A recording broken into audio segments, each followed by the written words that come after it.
Hello साथियों, मैं आपके साथ आपका अपना चैनल कंप्यूटर मास्टर में स्वागत है।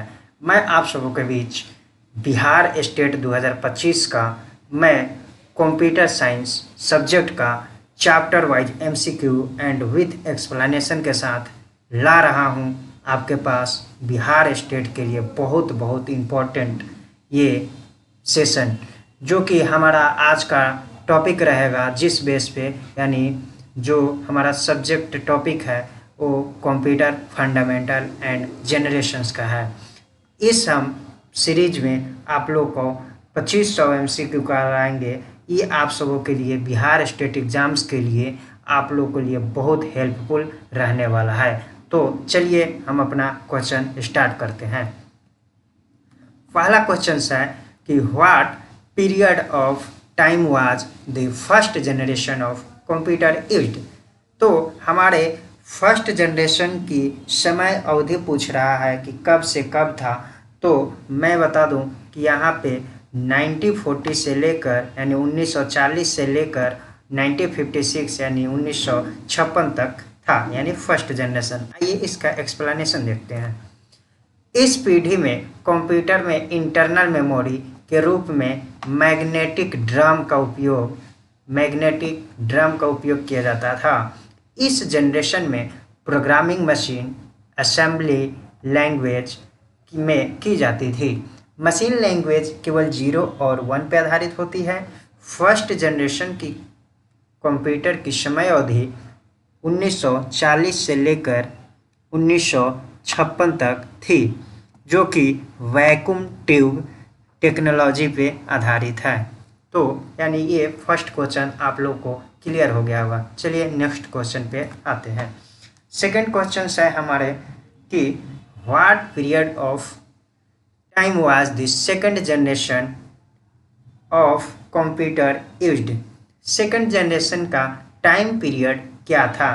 तो मैं ये बता दूं आप लोग को कि सेकंड जनरेशन का टाइम पीरियड यहाँ पे 1956 से लेकर 1963 तक है, यानी हमारे बी नंबर ऑप्शन करेक्ट है। यानी बी नंबर यहाँ पे ऑप्शन हमारा करेक्ट है। आगे देखते हैं इसका एक्सप्लेनेशन कैसे करेक्ट है।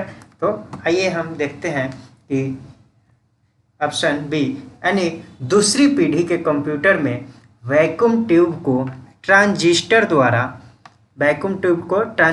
द्वारा प्रतिस्थापित किया जाता था। इसका विकास दूसरी पीढ़ी में जो ट्रांजिस्टर द्वारा प्रतिस्थापित होता था उसका विकास किसने किया था।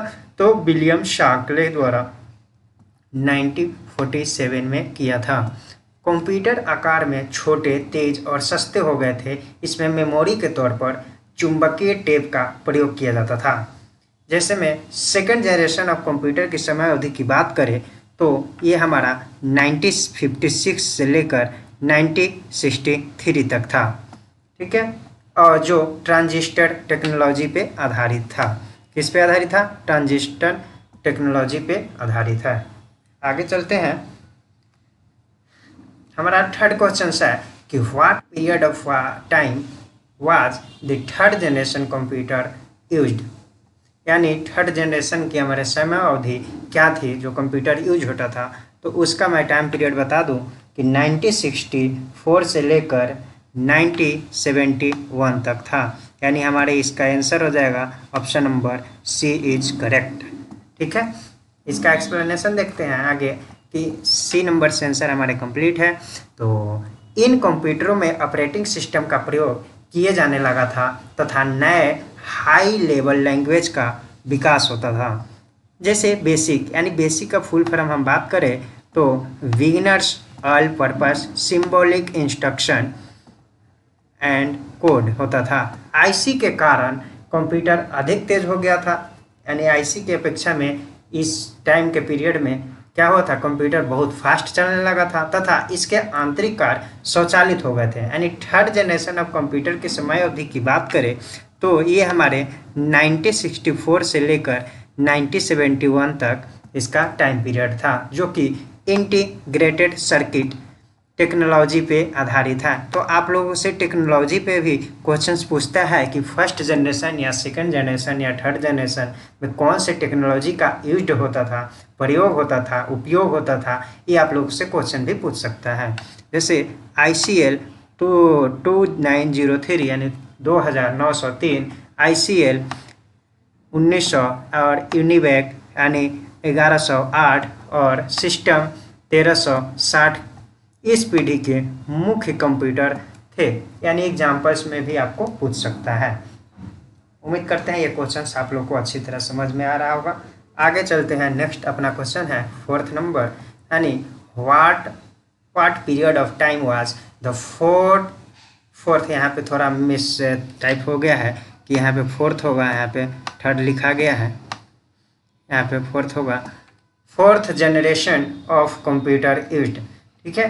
तो 4th जनरेशन का टाइम पीरियड क्या है, तो मैं बता दूं कि इसका टाइम पीरियड है 1971 से लेकर 1980 तक, यानी 1971 से लेकर 1980 तक 4th जनरेशन का कंप्यूटर यूज होता था। आपका बता दें, आगे चलते हैं एक्सप्लेनेशन, कि चौथी पीढ़ी के कंप्यूटर में माइक्रो प्रोसेसर इस्तेमाल होता था। कौन सा माइक्रो प्रोसेसर इस्तेमाल होता था,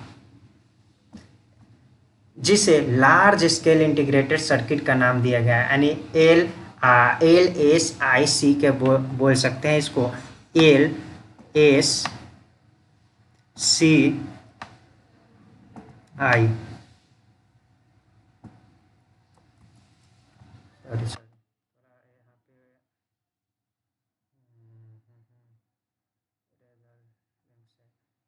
तो यानी बात करते हैं कि इसका शॉर्ट फॉर्म LSIC का नाम भी पूछ देता है कि आप लोग का फुल फॉर्म बताइए। तो चौथी पीढ़ी के कंप्यूटर में माइक्रो प्रोसेसर का इस्तेमाल किया जाता था, जिसका नाम से हम जान जाते हैं LSIC, यानी लार्ज स्केल इंटीग्रेटेड सर्किट का नाम दिया गया था। एक छोटी सी चिप में लाखों ट्रांजिस्टर के निर्मित इस चिप को ही माइक्रो प्रोसेसर नाम दिया जाता है, ठीक है। तो उच्च गति वाले नेटवर्क का विकास हुआ, जिन्हें आप लैन यानी लोकल एरिया नेटवर्क भी कह सकते हैं। लैन का भी फुल फॉर्म आप लोग से कभी काल पूछ लेता है। तो लैन यानी लोकल एरिया नेटवर्क, और वैन यानी वाइड एरिया नेटवर्क हो जाता है। लैन और वैन इन नेटवर्क का कंसेप्ट है, तो आप लोग पढ़ाएंगे तो उसमें पढ़ लीजिएगा। ऑपरेटिंग सिस्टम MS-DOS की पहली बार इस्तेमाल इस पीढ़ी में हुआ था, ठीक है। इसके साथ ही कुछ समय बाद माइक्रोसॉफ्ट विंडोज ऑपरेटिंग सिस्टम भी कंप्यूटर में आने लगा था, ठीक है। इसी समय C प्रोग्रामिंग भाषा यानी C लैंग्वेज का विकास होता है, और 4th जनरेशन ऑफ कंप्यूटर की समय अवधि आप लोग को बताया है कि 1971 से लेकर 1980 तक तो जो VLSI यानी माइक्रो प्रोसेसर टेक्नोलॉजी पे आधारित है, यानी वेरी लार्ज स्केल इंटीग्रेटेड, यानी VLSI का फुल फॉर्म, ठीक है। आगे चलते हैं। नेक्स्ट क्वेश्चन देखते हैं। हमारा 5th नंबर क्वेश्चन है, यानी 5वां क्वेश्चन है कि what period of time was the 5th generation of computer, यानी 5वें जनरेशन में हमारे कौन से कंप्यूटर यूज होते थे और उसका टाइम पीरियड क्या था। क्वेश्चन का है कि 5th जनरेशन का टाइम पीरियड क्या है, यानी समय अवधि कब से कब है। तो मैं बता दूं, यानी D नंबर ऑप्शन हो जाएंगे कि 1980 से लेकर अभी तक हम लोग जो प्रेजेंट यानी अभी तक जो चल रहा है, यही अभी हम लोग 5th जनरेशन का टाइम पीरियड है। तो ये टाइम पीरियड आप लोग से पूछ सकता है। देखिए एक्सप्लेनेशन है कि कंप्यूटर की 5वीं पीढ़ी जिस पर अभी काम चल रहा है, यानी प्रेजेंट में जैसे हम लोग अभी काम करते हैं कंप्यूटर पे, तो ये 5th जनरेशन में आ जाता है, ठीक है।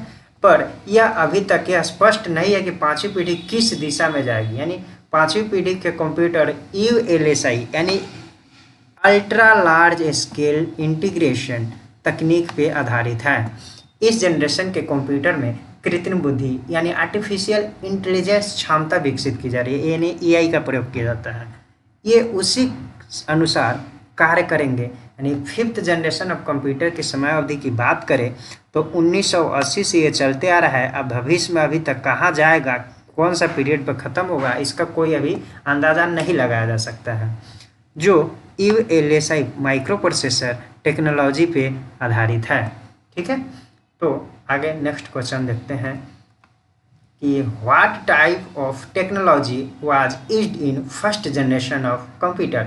अब बात करता है, देखिए हम लोग 5 क्वेश्चंस किस बेस पे किए, 5 क्वेश्चंस किए कि पीरियड क्या था, उसका टाइम पीरियड क्या था, क्या था पीरियड क्या था, टाइम पीरियड यानी सबका हम लोग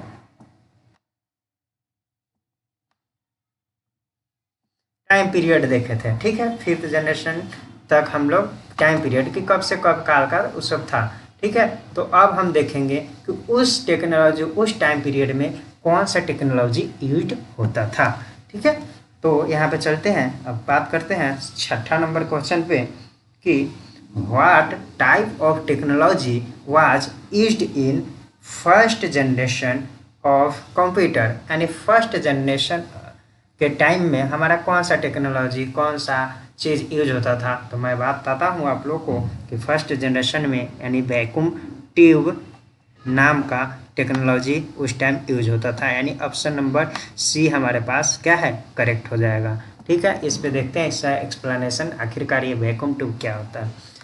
पहली विधि में कंप्यूटर में वैक्यूम ट्यूब का इस्तेमाल किया जाता था।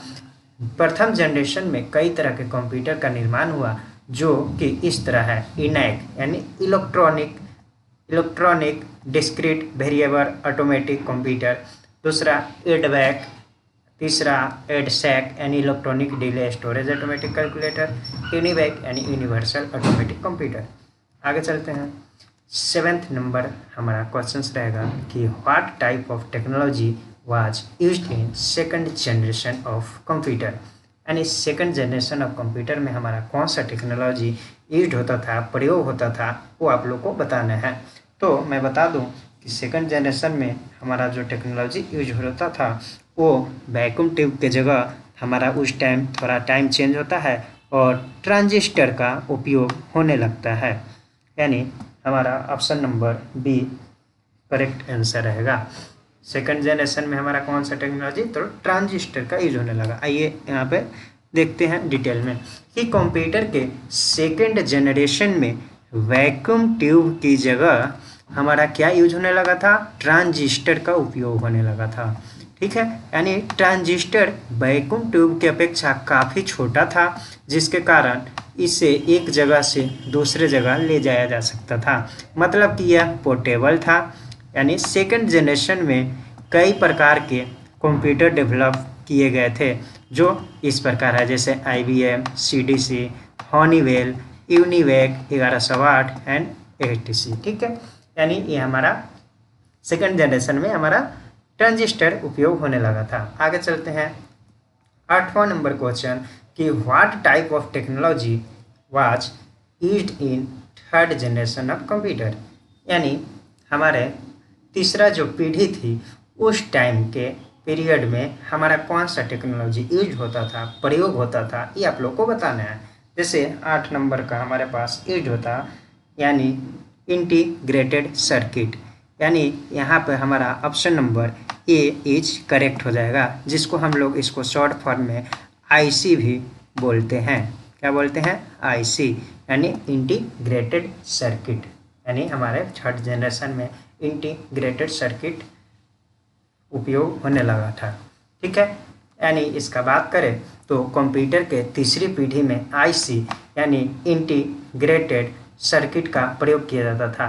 IC एक स्मॉल डिवाइस होता था और होता भी है, जिसमें कंप्यूटर बनाने के लिए हजारों transistor, resistance and other electronic device लगे हुए होते हैं।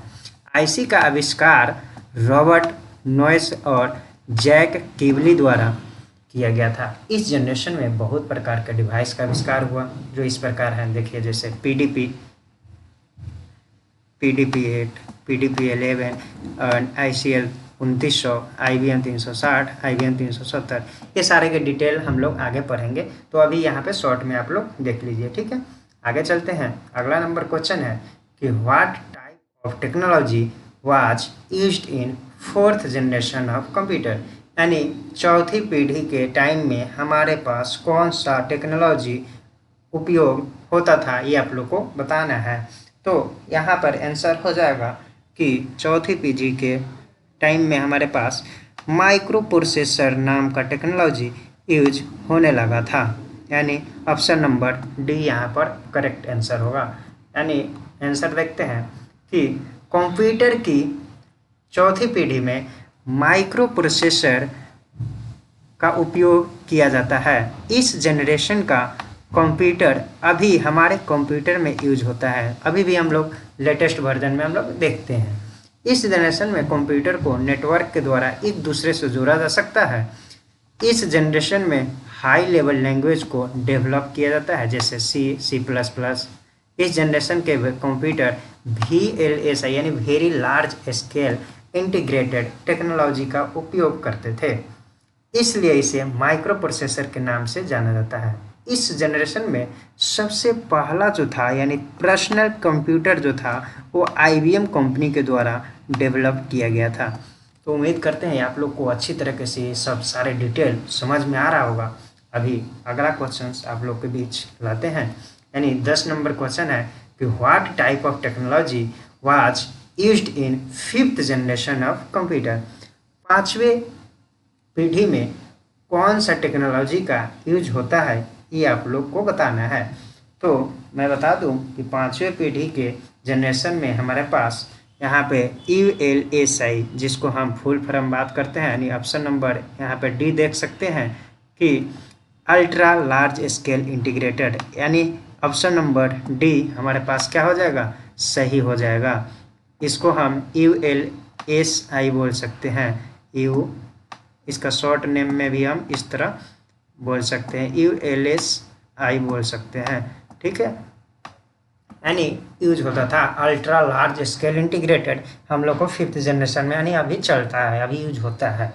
आगे इसका देखते हैं कि यह जनरेशन कंप्यूटर का प्रेजेंट जनरेशन यानी अभी हम लोग अभी प्रेजेंट में जो यूज करते हैं, इस जनरेशन के कंप्यूटर ULSI यानी large scale ultra large scale integrated technology पे आधारित है। इसमें इनपुट मेथड के लिए हाई लेवल लैंग्वेज का इस्तेमाल किया जाता है, जैसे Python, CH, Java and R and etcetera. ठीक है, तो उम्मीद करते हैं ये आप लोग को कंप्यूटर फंडामेंटल का माने ये 10 क्वेश्चंस बहुत आसानी से समझ में आया होगा। अगला आपका क्वेश्चंस ले चलते हैं। इनिवैक इज, आपको फुल फॉर्म बताना है कि इनिवैक इज स्टैंड फॉर क्या हो सकता है। तो मैं बता दूं कि इनिवैक इज स्टैंड फॉर यानी option number A is correct, यानी यूनिवर्सल ऑटोमेटिक कंप्यूटर होता है। ठीक है, तो ये आप लोग से कभी कल फुल फॉर्म भी पूछ लेता है स्टेट के एग्जाम्स में, तो आप लोग थोड़ा इस पे भी ध्यान देकर जाइएगा। ठीक है, तो इनिवैक इज यूनिवर्सल ऑटोमेटिक कंप्यूटर है। ठीक है, आगे चलते हैं, इसका एक्सप्लेनेशन देख लेते हैं कि यह एक प्रथम कंप्यूटर था जिसका उपयोग व्यापारिक एवं अन्य समान कार्यों के लिए किया गया था। प्रथम व्यापारिक कंप्यूटर यूनिवैक 1 यानी निर्माण 1954 में हुआ था। ठीक है, कब हुआ था, 1954 में। GEC जनरल इलेक्ट्रॉनिक कॉरपोरेशन ने किया। यूनिवैक ने जो यूनिवर्सल ऑटोमेटिक कंप्यूटर के लिए खड़ा था, जे प्रीपर एकर्ट और जॉन मौली द्वारा विकसित किया गया था, जो पहले समान परियोजक के इलेक्ट्रॉनिक डिजिटल कंप्यूटर इनैक के निर्माता थे। ये विशालकाय कंप्यूटर जो कि गणना के लिए हजारों वैकुंठियों का उपयोग करते थे। ठीक है, ये आप लोग को एक्सप्लेनेशन आप लोग को मिल जा रहा है। ASCII ASCII ASCII बोलते हैं इसको, and EBC DIC are the popular character coding system. What does EBCDIC ठीक है स्टैंड फॉर, यानी आप लोग को इसका फुल फॉर्म EBCDIC का फुल फॉर्म यहाँ पे यानी बताना है कि इसका मीनिंग क्या होता है। तो मैं आप बता दूं कि इसका आंसर्स आप लोग को हो जाएगा यानी 1 नंबर यानी ऑप्शन नंबर ए, यानी extended binary coded decimal interchange code हो जाएगा। ठीक है, ये हमारा ऑप्शन नंबर 1 इज करेक्ट, यानी ए नंबर इज करेक्ट। ठीक है, आगे चलते हैं। इसका एक्सप्लेनेशन है कि ASCII, ये भी फुल फॉर्म पूछ लेता है कि ASCII का फुल फॉर्म क्या होता है। तो इसका मैं बता दूं कि ASCII का full form A for American standard code for information interchange होता है। आस्की को अमेरिकी राष्ट्रीय मानक संस्थान एनसी द्वारा विकसित किया गया था।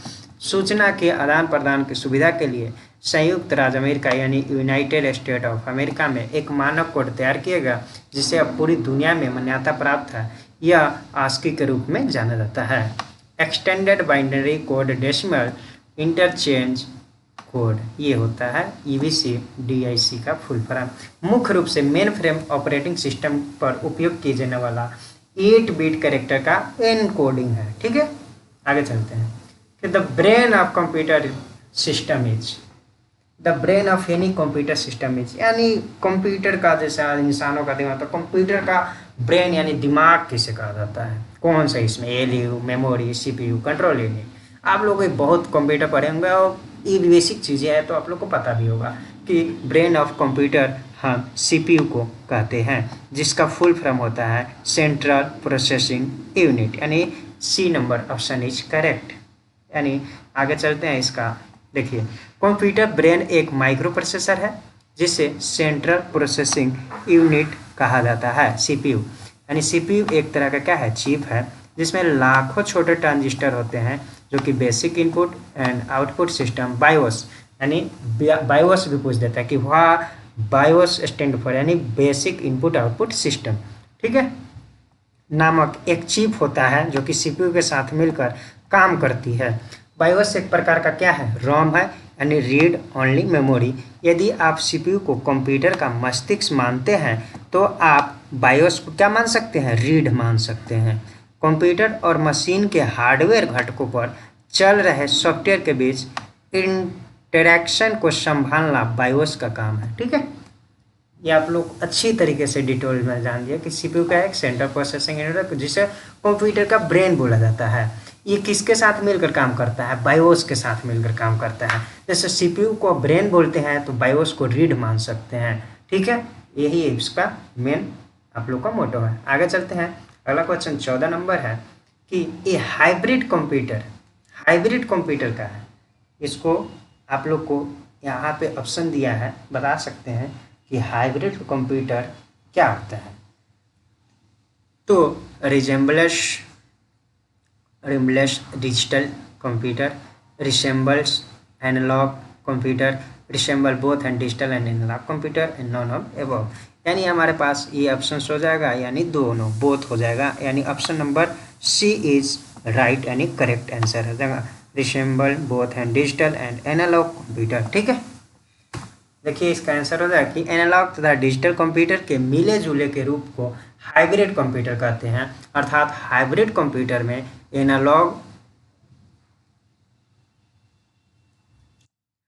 एक मिनट थोड़ा मैं इसको पॉइंटर थोड़ा इंक बढ़ा लूँ।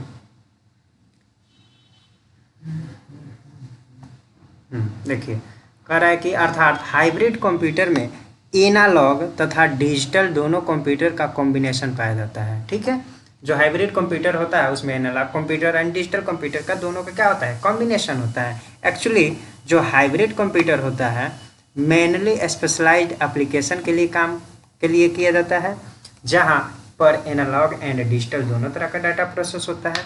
जैसे कि पेट्रोल पंप पे आप लोग देखते होंगे, पेट्रोल पंप पर फ्यूल फ्लो मेजरमेंट जो होता है, ठीक है, क्वांटिटी एंड प्राइस वैल्यू में जो कन्वर्ट कर सके।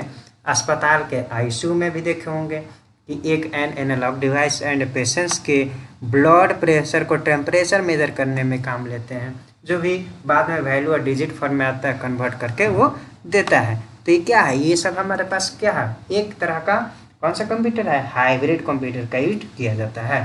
ठीक है, आगे चलते हैं। 15 नंबर क्वेश्चन है कि which type of computers used the 8 bit code called EBC DIC. ठीक है, कि हमारे पास 8 बिट का कोड कौन से कंप्यूटर यानी चिप्स में होते हैं।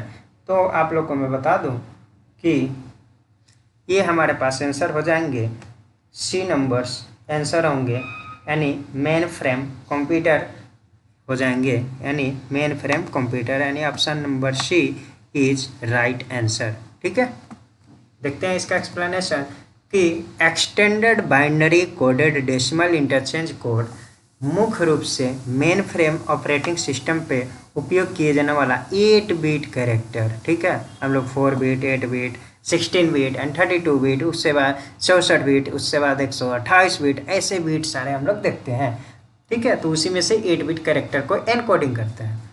मेन फ्रेम कंप्यूटर के आकार में बहुत बड़े होते हैं, साथ ही इनकी स्टोरेज क्षमता भी अधिक होती है।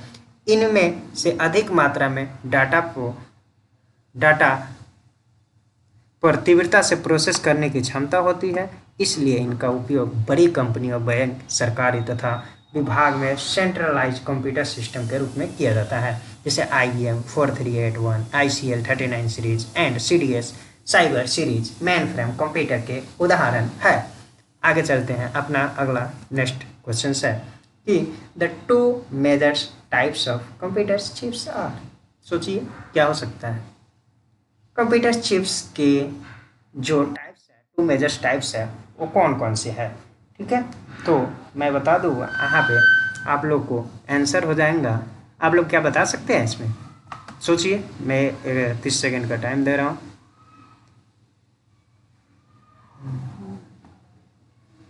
तो चलिए ठीक है, मैं बताता हूँ कि the 2 major types of computer chips are. यहाँ पर आप लोग को primary memory chips and microprocessor chips, ये दोनों आप लोग को यानी डी आंसर हो जाएंगे, यानी बोथ बी एंड सी, ठीक है। कैसे, आप लोग को देखिए। जैसे किसी भी कंप्यूटर या स्मार्टफोन की कल्पना भी चिप के बिना असंभव। आप लोग को पता है कि जब तक चिप नहीं रहेगा तो वो काम, इंटरनल काम, उसमें कोई डाटा सेव रख नहीं पाएगा, ठीक है। तो ये बात करते हैं, तो चिप के बिना असंभव है। कोई भी स्मार्टफोन है चाहे कंप्यूटर हो, चिप के बिना चल ही नहीं सकता, ठीक है। चिप के बिना ये सभी यंत्र मात्र एक खाली डिब्बे जैसा है, ठीक है। चिप के कारण ही ये सभी यंत्र डाटा का संग्रह रख पाते हैं और फिर उसी के अनुसार हमारे दिए गए दिशा निर्देशों को पालन करते हैं। चिप हमारे स्मार्टफोन तथा कंप्यूटर में सभी तरह के डाटा को, जानकारियों को संग्रह अपने पास रखता है। उम्मीद करते हैं ये अच्छी तरीके से आप लोग को समझ में आया होगा। आगे चलते हैं कि which of the following IC was used in third generation of computer, यानी कह रहा है कि IC was used in third generation। हम थर्ड जनरेशन में IC जब प्रयोग करते थे तो वहाँ पे कौन कौन से, इसमें आप लोग एग्जाम्पल हम बताए थे, तो उसमें से आप लोग देखे होंगे कि कौन कौन सी यूज इसमें हुआ था। तो मैं बता दूं कि यहाँ पर MSI एंड SSI ये दोनों टेक्नोलॉजी था, जो कि इसका उदाहरण के रूप में मैंने बताया था। A एंड B आप लोग बोथ आंसर लगा सकते हैं। आइए इसका देखते हैं आखिरकार ये आंसर कैसे हो सकता है। कि जब 1964 से IC बड़े पैमाने पर उपयोग होना स्टार्ट हुई, तो जब इंटीग्रेशन या बेसिक मेथड का उपयोग होता था तो इसे नाम क्या दिया गया, स्मॉल स्केल जनरेशन यानी SCL, ठीक है, यानी SSL, जिसमें 2 से 10 ट्रांजिस्टरों का उपयोग होता था। MSI यानी मीडियम स्केल इंटीग्रेशन, जिसमें 10 से 50 ट्रांजिस्टरों को एक साथ इंटीग्रेटेड करने का अच्छा तरीका खोज लिया था। लार्ज स्केल इंटीग्रेशन सिस्टम यह एक 1971 में डेवलप हुआ था। इसमें 500 से 20,000 ट्रांजिस्टरों का उपयोग एक साथ होता था। सोचे कितने बड़ा इसमें ट्रांजिस्टर यूज होता था। 1980 में VLSI यानी very large scale integration start हुआ। इसमें 20,000 से आप लोग को 20,000 से लेकर 10 लाख तक ट्रांजिस्टरों को एक IC में लगाया जाता था, ठीक है।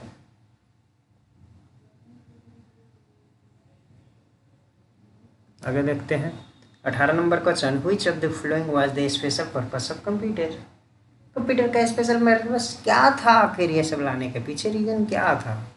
तो मैं बताता हूँ कि ये आपको आंसर हो जाएगा ABC, यानी option number A is correct answer हो जाएगा, ठीक है, ABC। आगे देखते हैं इसका एक्सप्लेनेशन। ए स्पेशल पर्पस कंप्यूटर ऐसे कंप्यूटर हैं जिन्हें किसी विशेष कार्य के लिए तैयार किया जाता है।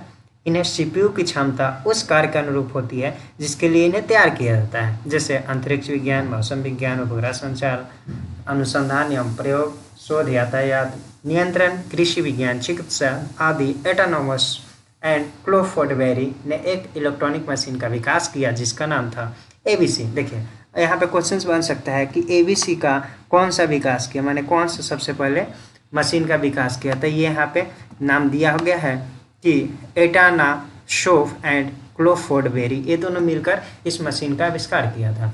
एबीसी शब्द का बात करें तो एटाना शोफ बेरी कंप्यूटर का संक्षिप्त रूप है, यानी एबीसी। ठीक है, एबीसी सबसे पहला इलेक्ट्रॉनिक डिजिटल कंप्यूटर था। ठीक है, आगे चलते हैं कि what was the computer invented by Atanasoff and Clifford.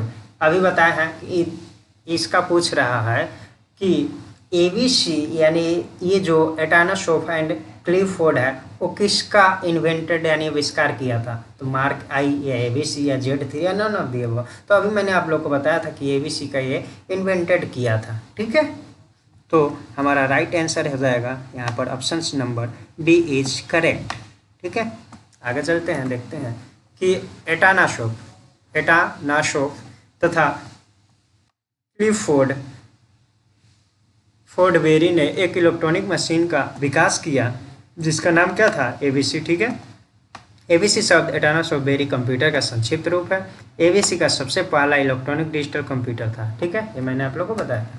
आगे चलते हैं कि which computer was considered the first electronic computer until 1973 when court invalidated the patent. ठीक है, तो पूछ रहा है कि which computer was considered the first electronic computer until 1970 when court invalidated in patent. ठीक है, तो यहाँ का राइट आंसर हो जाएगा आप लोग को A number, ENIAC is the first electronic, ठीक है, कंप्यूटर। इनैक यानी बात करता हूँ कैसे आंसर ये होगा, तो आगे देखती है कि 1946 में अमेरिकी वैज्ञानिक ने जेपी अकट तथा जॉन मूचली द्वारा ने समान कार्य के लिए प्रथम पूर्ण इलेक्ट्रॉनिक यानी फुल्ली इलेक्ट्रॉनिक कंप्यूटर का आविष्कार किया जिससे इनैक यानी electronic numerical integrator and calculator का नाम दिया। ठीक है, तो कौन सा कंप्यूटर था, ENIAC computer, first electronic computer. Question है कि in most of the IBM PC and personal computers the CPU, the device drivers, memory, expansion slot and active components are mounted on a single board. What is the name of the board? उस board का नाम पूछ रहा है, mother board, daughter board, bread board and father board. आप लोग को easily पता होगा, बेसिक कंप्यूटर पढ़े होंगे तो आप लोग को पता है कि mother board is important for all PCs and CPUs।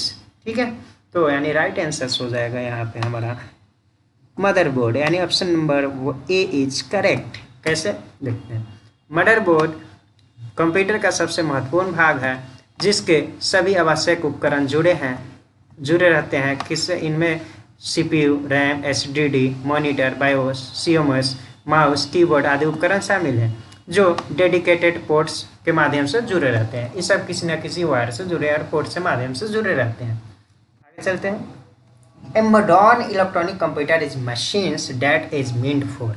Modern electronic computers machines क्या है, इसका मीनिंग क्या है, ये आप लोग को बता सकते हैं।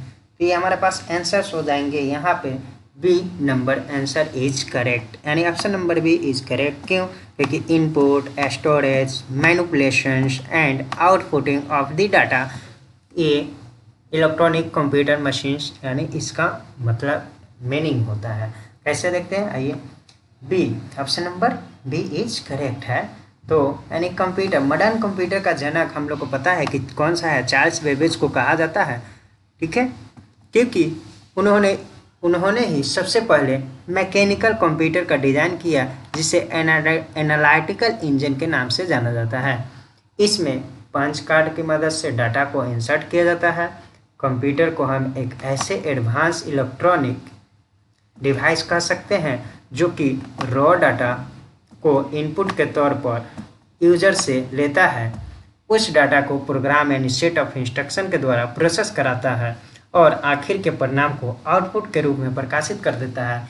ये दोनों न्यूमेरिकल यानी नॉन न्यूमेरिकल यानी अर्थमेटिक एंड लॉजिकल कैलकुलेशन को प्रोसेस करता है। इसलिए हमारा यहाँ पे आंसर क्या हो जाएगा, electron input storage and manipulation and outputting of data. तो उम्मीद करते हैं ये 22 नंबर आपको क्वेश्चंस बड़ी अच्छे से समझ में आ गया होगा। अगला हमारा क्वेश्चन है कि computer with 80286 micro processor is, कौन से कंप्यूटर के टाइम पे पीरियड का ये हमारे पास ये कंप्यूटर्स था। ठीक है, तो यहाँ पर आप लोग को बता दूँ कि हमारा आंसर हो जाएगा A, B number is right answer, यानी A T computer is correct. कैसे, आइए देखते हैं। माइक्रो प्रोसेसर को सबसे पहले 1970 में इंटीग्रेटेड इलेक्ट्रॉनिक्स के लिए बनाया गया था।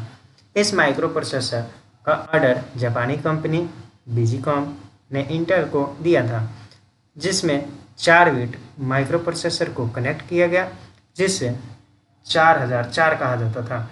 जैसे 4 बिट प्रोसेसर, यानी इंटेल का आप लोग को नाम सुने होंगे लैपटॉप पे, आपको प्रोसेसर है जो कि इंटेल 404 4004, यानी 8 बिट में आपको बात करें प्रोसेसर के तो 8008 8080 8085, मोटरोला 6800 M6800। 16 बिट में बात करें तो ये सारे आ जाते हैं, आप लोग यहाँ से देख सकते हैं। ठीक है, वैसे ही 32 बिट का आ जाता है। ठीक है, ये सारे चीज़ एक यहाँ पे PC and AT was IBM second generation PC designed around the 6 megahertz Intel 8026, यही पूछ रहा है micro processor and released in 1984 में। ठीक है, तो उम्मीद करते हैं ये अच्छे समझ में आ गया होगा। 24 नंबर क्वेश्चन है कि in world today most of the computer are, माने पूरे वर्ल्ड में आजकल कौन से कंप्यूटर ज़्यादातर यूज होते हैं, यानी चलते हैं। तो बात करते हैं कि अभी आप लोग को भी पता है कि जो हम लोग का जो जनरेशन चल रहा है वो मोस्टली डिजिटली हो गया है। ठीक है, मोदी जी ने भी कहते हैं कि डिजिटल भारत, यानी डिजिटली हो चुका है, आप लोग को भी पता है। यहाँ का आंसर हो जाएगा डिजिटल। ठीक है, कैसे कि अधिकतर कंप्यूटर डिजिटल कंप्यूटर की श्रेणी में आते हैं। डिजिटल कंप्यूटर सभी प्रकार की सूचनाओं को बाइनरी संख्या में बदलकर अंकों में प्रदर्शित करता है। सरल भाषा में समझाया तो डिजिटल कंप्यूटर वे कंप्यूटर होते हैं जो डिजिट अर्थात अंकों की गणना करते हैं। ये कंप्यूटर डाटा और प्रोग्राम को 0 तथा 1 में परिवर्तित करके डाटा को इलेक्ट्रॉनिक्स के रूप में भेज देते हैं। वर्तमान में डिजिटल कंप्यूटर में सभी डाटा व निर्देशों को एक साथ इनपुट किया जाता है, लेकिन कंप्यूटर निर्देशानुसार गणनाएं करके परिणाम आउटपुट के रूप में प्रदान करते हैं। सिंपल फंडा है, आप लोगों को पता है कि डिजिटली आजकल हर चीज़ हो गया है, पूरी दुनिया में पूरे डिजिटल कंप्यूटर यूज होते हैं। सिंपल है, तो अच्छा से ये आप लोग को समझ में आया होगा। आगे चलते हैं।